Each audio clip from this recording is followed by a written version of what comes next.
성경은 그 누구도 예상하지 못한 일이 예상을 깨고 기적적인 일들이 벌어진 사건으로 가득합니다. 이스라엘 백성이 애굽에서 출애굽할 것이라고 그 누구도 예상하지 못했습니다. 이스라엘 백성이 바벨론 포로에서 70년 후에 귀환할 것이라고 예상하였던 사람은 없었습니다. 다윗이 골리앗을 물맷돌로 승리할 것이라고 예상한 사람은 아무도 없었습니다. 한계를 넘어설 수 없는 상황은 예상대로 흘러가게 되어 있습니다. 그러나 예상하지 못한 일들은 한계를 넘어서 발생하게 됩니다. 이스라엘은 애굽을 넘어설 수 없었고, 이스라엘은 바벨론을 넘어설 수 없었고, 다윗은 골리앗을 넘어설 수가 없었습니다. 그러나 예상을 깨고 이스라엘은 애굽을 넘어섰고 바벨론을 넘어섰습니다. 그리고 다윗은 예상을 깨고 골리앗을 넘어섰습니다. 그들은 넘어설 수 없는 한계에 있었지만 그들에게는 그 모든 상황을 넘어설 수 있게 하시는 하나님이 함께 계셨으므로 그 일이 가능했습니다. 이스라엘과 다윗에게 하나님이 함께 하시지 아니하였더라면 그 일들은 불가능한 일로 남았을 것입니다. 십자가가 승리를 가져다 줄 것이라고 그 사실을 예상한 사람은 아무도 없었습니다. 만약 십자가가 승리를 가져다 줄 것이라고 제자들이 알았더라면 그들은 예수님은 팔지도 않았고 예수님께로부터 도망하지도 않았고 부인하지도 않았을 것입니다. 그러나 그들의 예상을 깨고 예수님은 십자가에서 승리하셨습니다. 예수님이 십자가에서 승리하시고 그 승리를 우리의 것이 되게 하셨습니다. 세상에서 승리하려면 강도 높은 훈련과 더불어 남다른 힘과 지혜가 필요합니다. 그러나 십자가가 주는 승리는 우리가 한 것이 아무것도 없는데 주어졌습니다. 그 이유 때문에 우리는 십자가가 주는 승리를 현실적으로 받아들이지 못하는 경향이 있습니다. 우리가 한 것이 아무것도 없는데 어떻게 그 승리가 우리에게 거저왔느냐 하는 것입니다. 우리가 병에 걸려 수술을 받을 때 우리는 아무것도 하지 않습니다. 의사가 마취를 하고 수술을 합니다. 그런데 어떤 사람이 의사에게 도움이 되어야 한다고 마취를 거부하고 두 눈을 동그랗게 뜨고 있다면 그것은 참으로 우스운 일이 아닐 수 없습니다. 우리의 구원도 마찬가지입니다. 우리의 힘이 아닌 오직 주님이 주신 십자가의 승리로만 구원의 역사가 이루어졌습니다.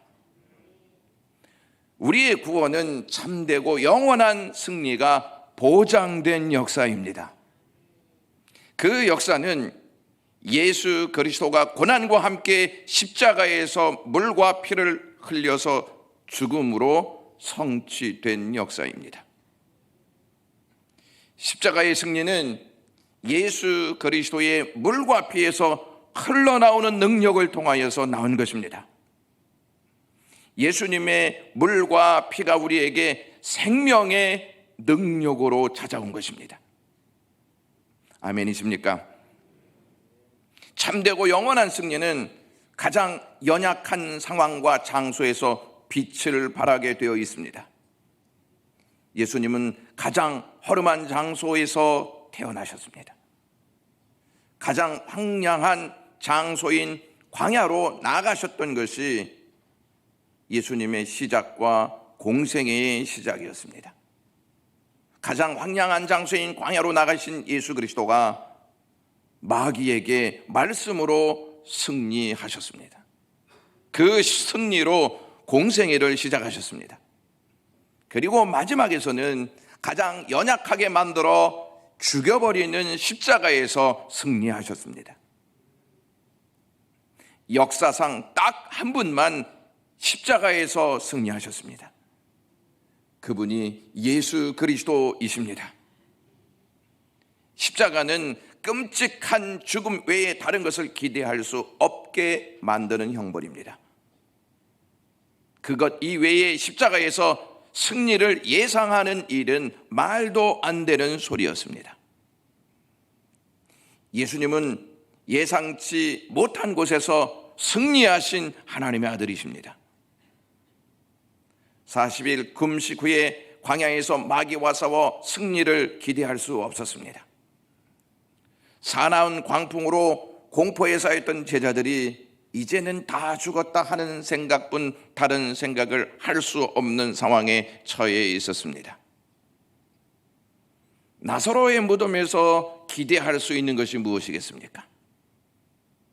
그러나 주님은 예상하지 못한 역사를 일으키셨습니다. 사람들의 예상을 다 뒤집어 엎으셨습니다. 40일 금식 후에 광야에서 마귀와 싸워 승리하셨고, 사나운 광풍으로 이제 다 죽었다 하는 공포 이외에 다른 생각을 할 수 없었던 상황에서 주님은 능력으로 바다를 잔잔케 하셨습니다. 나사로의 무덤에서 나사로야 나오너라 이렇게 말씀하신 주님의 말씀이 나사로를 살리는 능력으로 나타나셨습니다. 이와 같이 예수님은 예상을 깨고 십자가에서 승리하셨습니다. 주님은 전능하신 분이시기 때문입니다. 만약 주님이 십자가에서 승리하시지 못하였다면 그동안 예상을 깨고 보이셨던 모든 기적은 다 허구가 될 것입니다. 그러나 예상을 깨고 십자가에서 승리하셨다면 그동안 예상을 깨고 보이신 모든 기적 역시 진실과 사실입니다. 예수님의 승리는 하늘을 잊게 하는 능력까지 우리에게 주십니다. 핀란드에 한 왕이 있었습니다. 나라를 잘 다스려 백성들은 아무런 걱정 없이 행복하게 살고 있었습니다.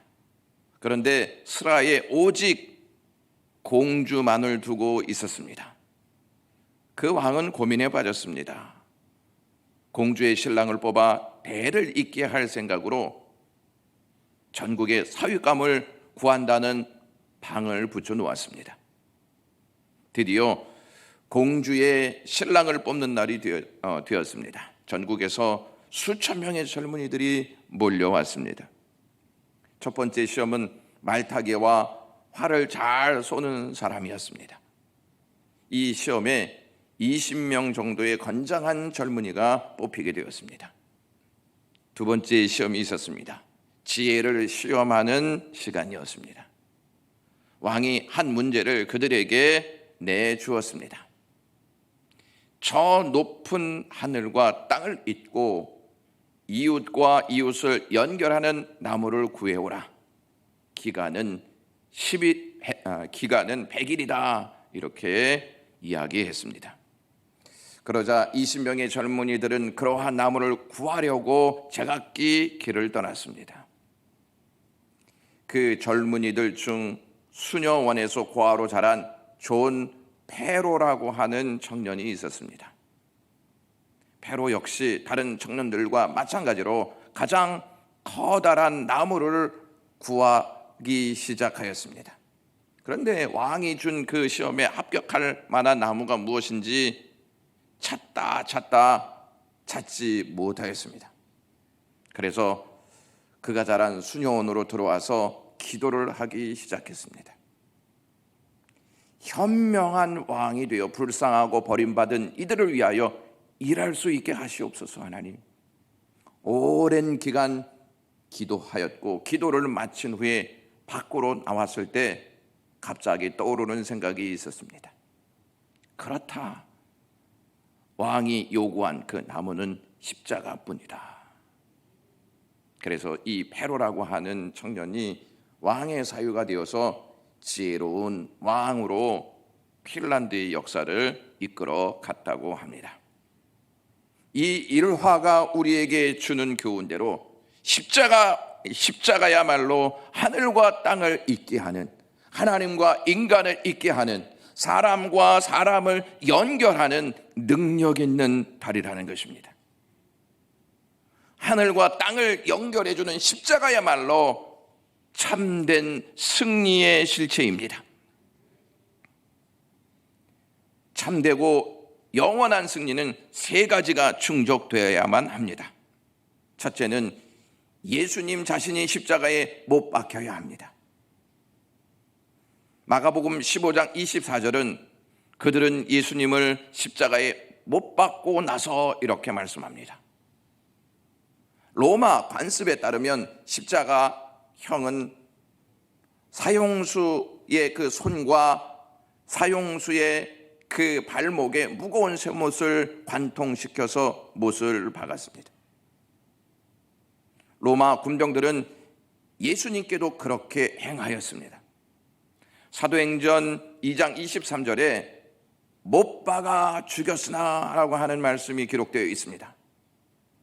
그렇기 때문에 예수님은 죽은 자 가운데에서 살아나신 후에 제자들에게 손에 있는 못자국을 보여주실 수 있었고 옆구리에 창자국을 보여주실 수 있었습니다.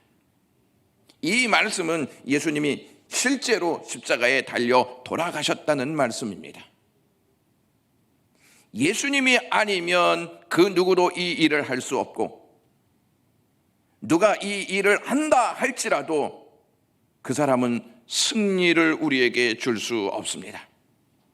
예수님만이 참되고 영원한 능력을 가지고 계신 분이시기 때문입니다. 둘째로, 왕이 못 박혀야 합니다. 왕이 백성을 대표하기 때문입니다. 예수님이 죽으실 때 십자가에 못 박힌 다른 것은 빌라도 총독이 작성한 명패였습니다. 그 명패에 이렇게 기록되어 있는 내용이 요한복음 19장 19절에 기록되어 있습니다. 빌라도가 패를 써서 십자가 위에 붙이니 나사렛 예수 유대인의 왕이라 기록되었더라, 이렇게 말씀합니다. 하나님은 이 사실을 널리 알리고 싶으셨던 것입니다. 그래서 하나님이 이 일을 하셨습니다. 그 십자가를 보는 모든 사람에게 이 사람이 하나님의 아들이고 이 사람이 진정한 이스라엘의 왕이다 하는 사실을 알리기 원하셨다는 말씀입니다. 아마 이 명패는 군사들이 망치와 못으로 그리스도의 십자가에 고정했을 것입니다. 십자가에 달리신 예수 그리스도는 참된 만왕의 왕이시고 거룩한 하나님의 아들이셨습니다. 왕이신 예수님이 백성을 대신해 십자가에서 죽으시고 승리하셔서 그것을 백성에게 주셨습니다. 셋째로, 법조문으로 쓴 증서가 십자가에 못 박혔습니다. 골로새서 2장 14절 말씀에 우리를 거스르고 불리하게 하는 법조문으로 쓴 증서를 지우시고 제하여 버리사 십자가에 못 박으시고 라고 하는 말씀이 언급되어 있습니다. 법조문으로 쓴 증서란 도대체 무엇일까요? 이 질문을 답하기 위해서는 로마 시대의 상거래를 이해해야만 합니다. 여기에서 법조문은 법률에서 조목조목 나누어서 적어 놓은 조문을 말합니다. 이것을 쓴 증서가 있다는 것입니다. 헬라어 원어로 보면 손으로 쓰다 또는 손으로 서명하다 하는 의미를 가지고 있습니다. 이 단어는 모든 종류의 서명에 해당합니다. 하지만 이 단어에는 특수한 의미도 있습니다. 재무와 관련하여 이 단어를 사용하면 채무자가 직접 손으로 서명한 채무 증서를 나타냅니다. 오늘날로 보면 차용증이라고 할 수가 있습니다. 돈을 빌렸으면 돈을 언제 갚겠다라고 하는 그 증서인 것이죠. 돈을 빌리는 사람은 채권자에게 지불해야 할 금액을 신중하게 기입합니다. 그리고 나서 스스로 서명하여 자신의 부채 총액을 확인하는 것, 이것이 법조문에 쓰인 증서입니다. 이는 우리의 질문에 대한 해답의 단서가 됩니다. 하나님이 십자가에 못 박으신 법조문으로 쓴 그 증서는 채무 증서를 의미합니다. 우리는 여기서 또 다른 의문을 제기할 수가 있습니다. 그 빚이 도대체 얼마냐는 것입니다. 누구에게 어떠한 빚을 지었냐는 것입니다. 무엇보다도 중요한 이 질문은 그 증서에 누구의 서명이 기록되어 있는가 하는 것입니다. 성경은 이 질문에 대해서 답할 수 있는 충분한 실마리를 우리에게 제공합니다. 십자가에 못 박힌 것은 다시 한번 골로새서 2장 14절에 우리를 거스리고 불리하게 하는 법조문으로 쓴 증서라고 말하고 있습니다. 그렇다면 이 법조문은 분명 법과 관련된 내용입니다. 이것은 하나님이 처음 모세에게 주신 생명의 규범들을 생각나게 하는 증서입니다. 하나님께서 이스라엘 백성들에게 십계명을 주셨습니다. 그 십계명을 요약하는 내용이 출애굽기 20장 1절에서부터 17절에 있는데 이렇게 생각해 볼 수 있습니다. 너는 나 외에 다른 신들을 내게 두지 말라. 하나님을 향한 것이고요. 살인하지 말라, 간음하지 말라, 도둑질을 하지 말라. 이웃에 관한 내용입니다. 이 규범들 자체는 잘못된 것이 하나도 없고 완전한 것이었습니다. 하나님이 사람들에게 거룩하고 선한 삶을 살게 하시는 법조문이었습니다. 하나님은 우리를 위하여 규칙을 정해 놓으셨습니다. 그렇게 살아야 거룩하고 그렇게 살아야 의롭게 된다는 것입니다. 하나님만 섬기고 생명을 보호하고 결혼하여서 그 놀라운 역사를 통하여서 이웃과 함께하고 이웃을 통하여서 하나님 나라를 확장해 나아가라고 하는 규범이었습니다. 하나님의 법은 아무런 문제가 없습니다. 문제는 인간이 법을 어긴다는 것입니다. 웨스트민스터 소요리 문답 82번 문제의 답이 이렇게 기록되어 있습니다. 타락한 이후 이 세상에서 하나님의 계명을 완전히 지킬 수 있는 사람은 아무도 없으며 날마다 생각과 말과 행동으로 계명을 어긴다, 이렇게 말합니다. 인간이 하나님의 법을 받았는데 생각과 말과 행동으로 계명을 어긴다, 이렇게 말하고 있습니다. 우리의 삶을 한번 살펴보시면 우리는 하나님을 제외한 모든 대상을 예배의 대상으로 삼는 일들을 보게 됩니다. 직장에서 일이 잘 풀리지 않으면 하나님을 원망합니다. 마땅히 부모님을 존경해야 하는데 그러지도 않습니다. 거짓말을 하고 남을 속이고 도둑질하며 남의 것을 빼앗는 행위도 합니다. 그뿐 아니라 지금 우리가 소유하고 있는 것에 만족하지 못합니다. 다른 것을 더 원하기 때문입니다. 어떻게든지 우리는 하나님의 법을 지키지 못합니다. 따라서 법정에서 불리한 쪽은 법을 어긴 쪽입니다. 법을 어긴 우리 모두는 법정에 서면 진실이 그대로 탄론하게 되어 있습니다. 진실이 탄론한 우리는 심판을 받게 되어 있다는 말씀입니다. 그 증서가 계명을 통하여 드러났기 때문입니다.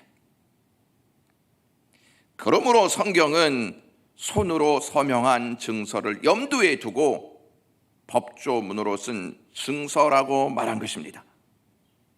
즉 그 증서는 우리가 하나님의 법을 어겼기 때문에 그분께 지게 된 그 한없는 부채를 기록한 것입니다.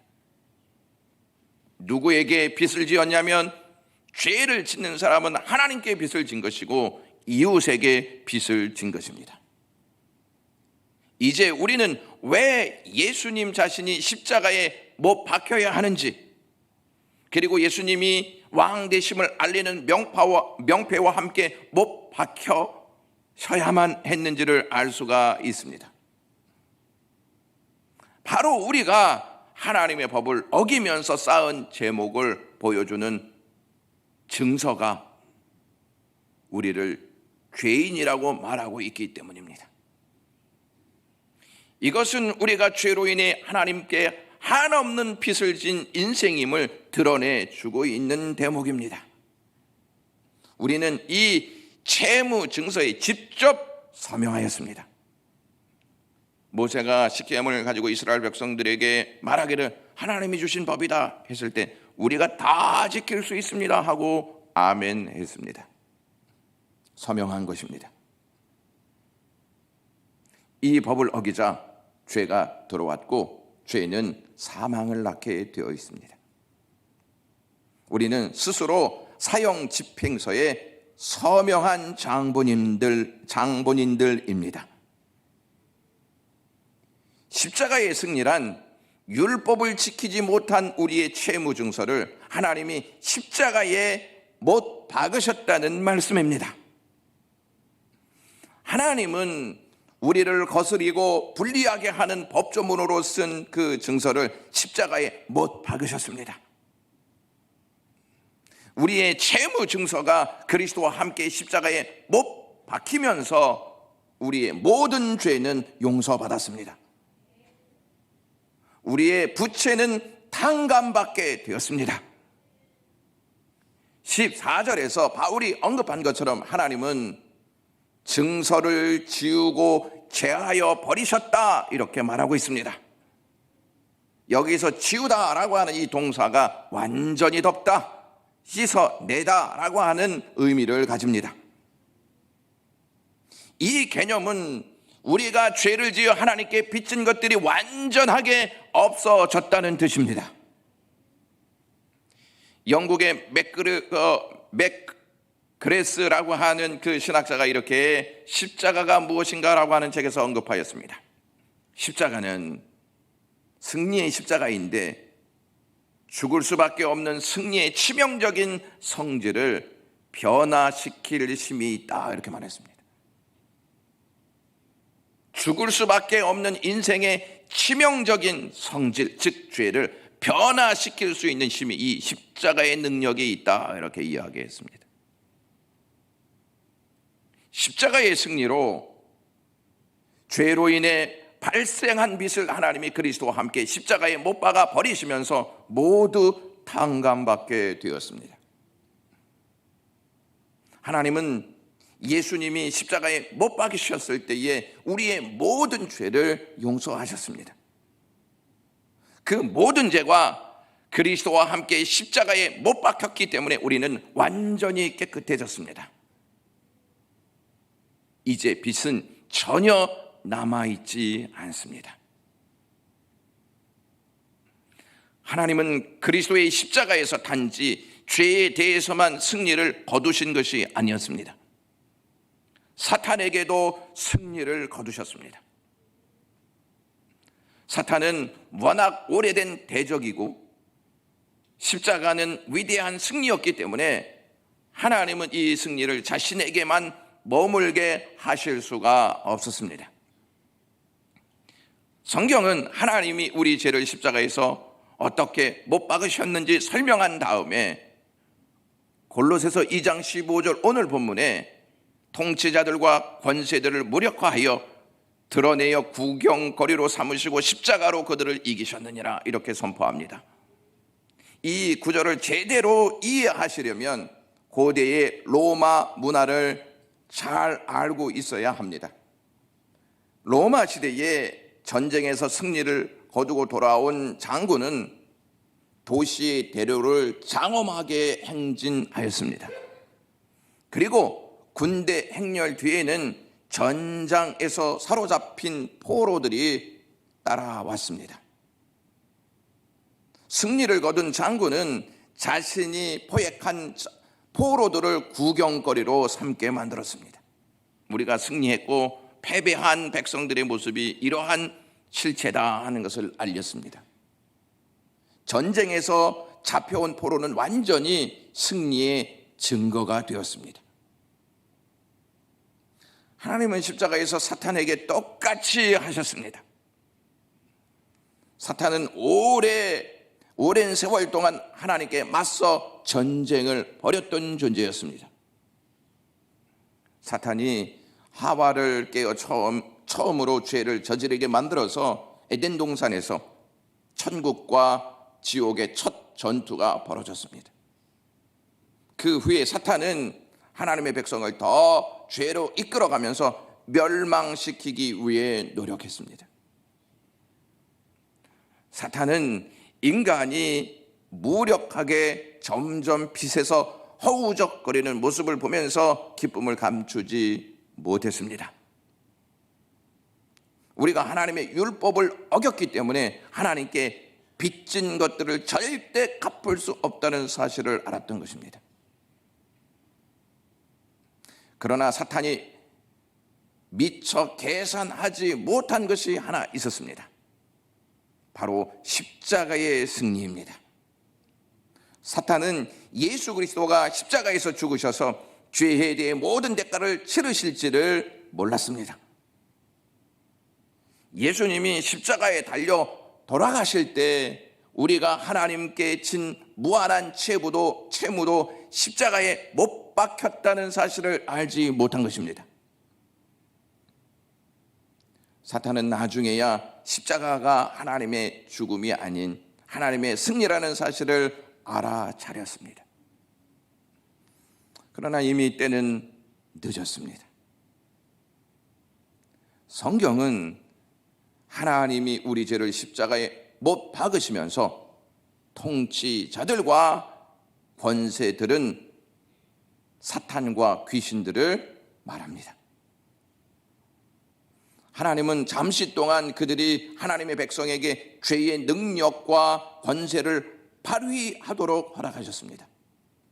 그러나 그들의 능력과 권세는 십자가에서 무효가 되었습니다.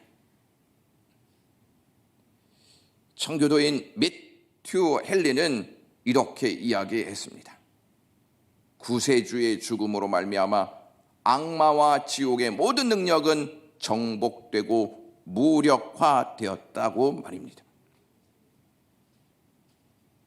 그리스도가 십자가에서 죽으시면서 하나님의 원수들은 죄의 능력과 죽음의 권세를 상실하고 말았습니다.